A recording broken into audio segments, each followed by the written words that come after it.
The email arrived at 9:47 p.m. Anderson family guest list confirmation. My name was listed under regrets with a note. Unable to attend scheduling conflict. I hadn't been asked about my schedule. I hadn't been invited at all.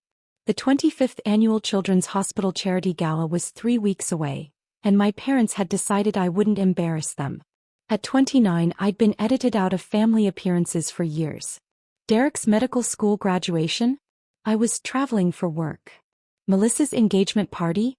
Sick with the flu. The family Christmas card sent to 300 people? Cropped out completely. The pattern was clear. When my family wanted to impress people, I became inconvenient. Derek was the golden child, Johns Hopkins graduate, cardiothoracic surgery resident, engaged to a lawyer. Melissa worked in marketing, drove a leased BMW and had perfected looking successful on Instagram.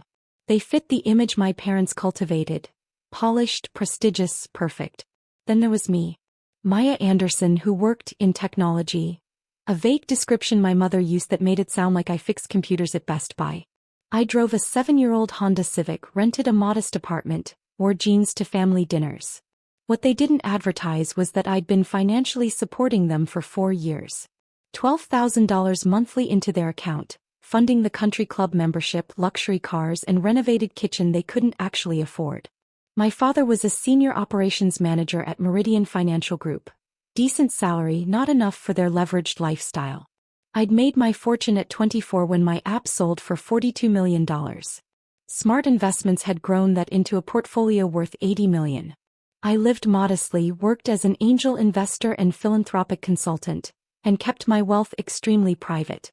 The Children's Hospital had been my primary cause for 3 years.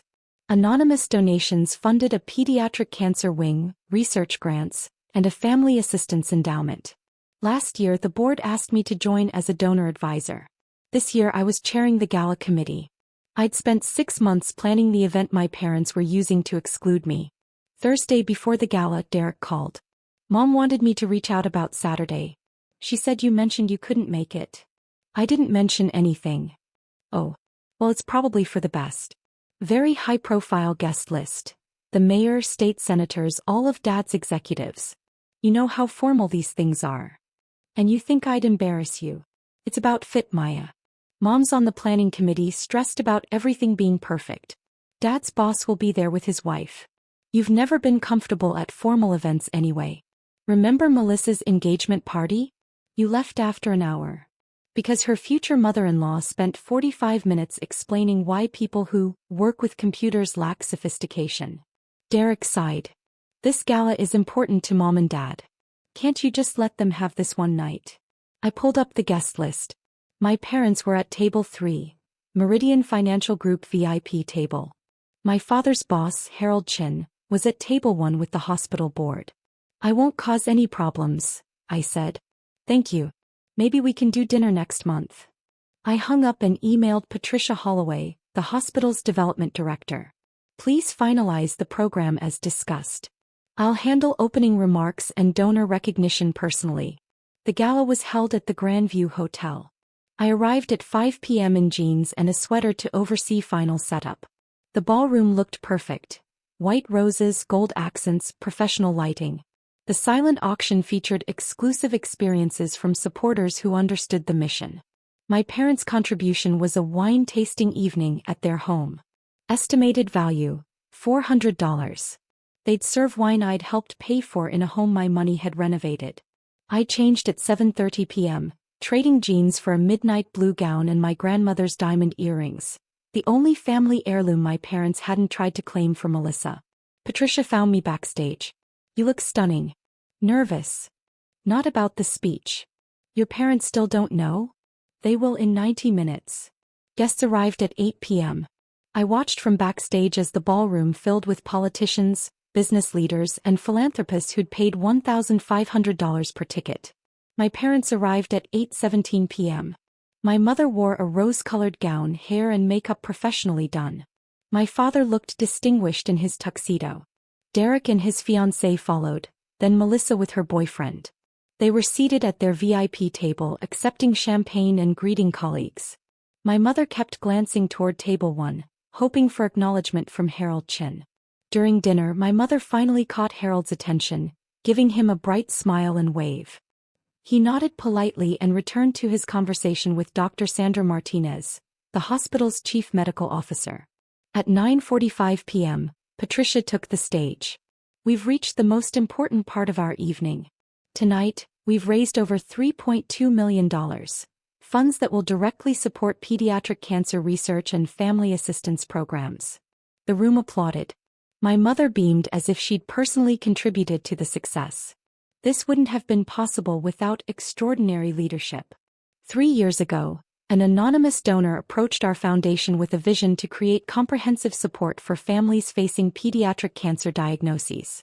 That donor funded our new pediatric oncology wing, established research grants, and created an endowment ensuring no family is turned away due to financial hardship. Patricia paused.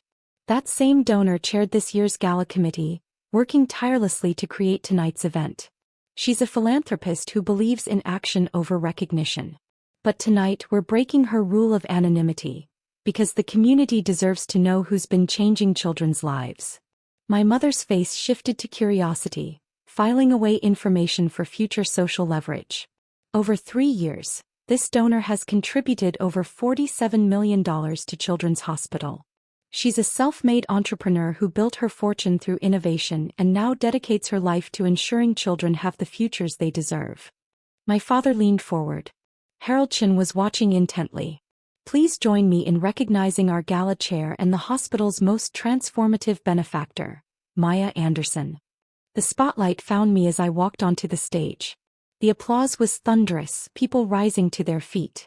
I could see everything: the shocked faces, the raised phones, the exact moment my family realized what was happening. My mother's champagne glass froze halfway to her lips. My father's face went white. Derek's mouth hung open.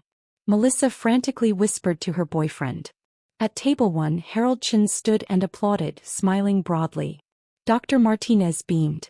The mayor was on his feet. I waited for silence. Thank you, Patricia.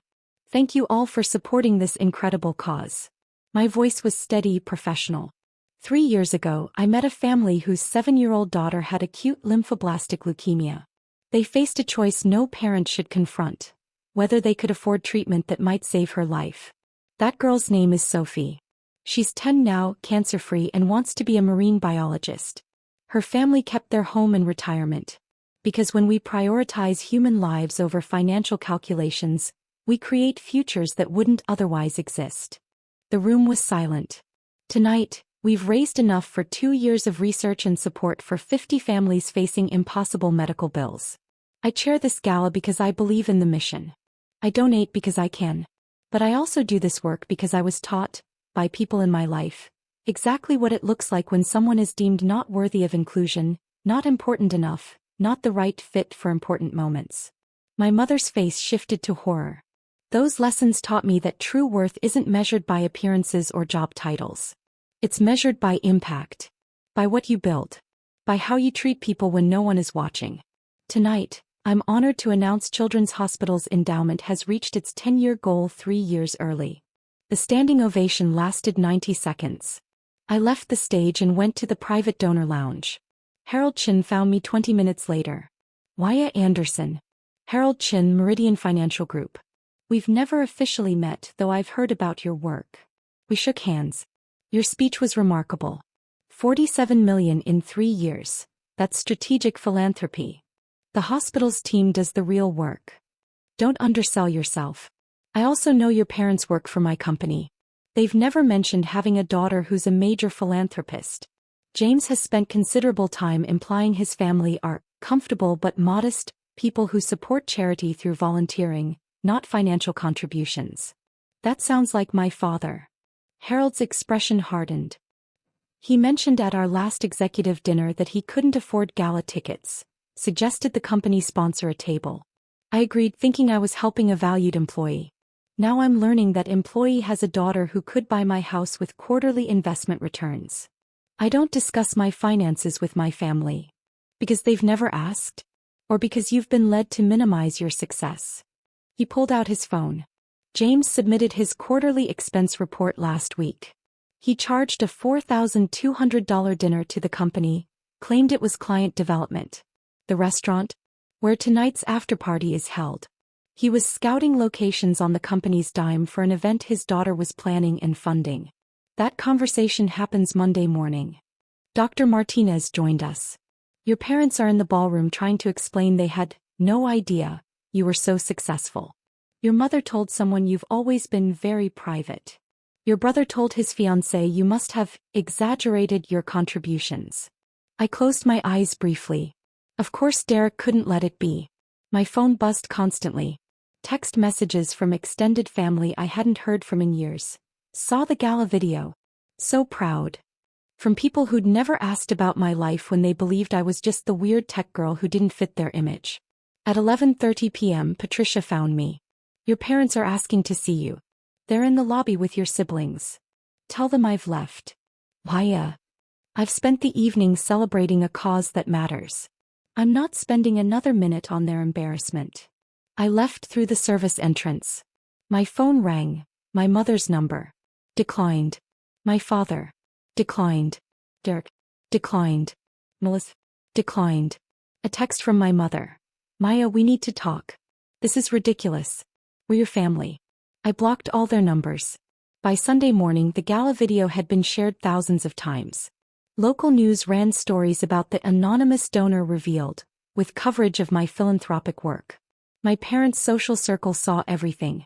Every comment they'd made about me being unsuccessful, every exclusion, every lie, all reevaluated by people who now knew the truth.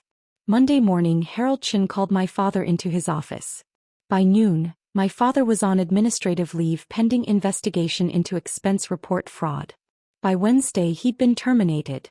My mother's auxiliary friends stopped returning calls. The country club membership came up for renewal review. Melissa's boyfriend broke up with her after seeing her dismissive comments captured on video. Derek left a voicemail from his fiancée's phone. Maya, this is out of control. Dad lost his job. Mom is humiliated.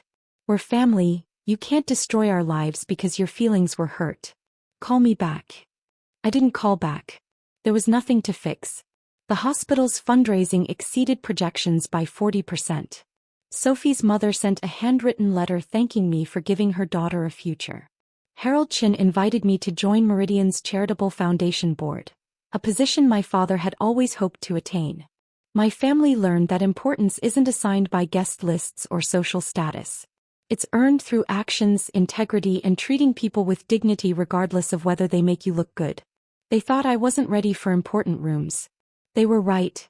I wasn't ready to stand in rooms full of people who measured worth by appearances. I was too busy building rooms where worth was measured by impact. And those rooms didn't have space for people who'd spent years teaching me I should be grateful to be excluded.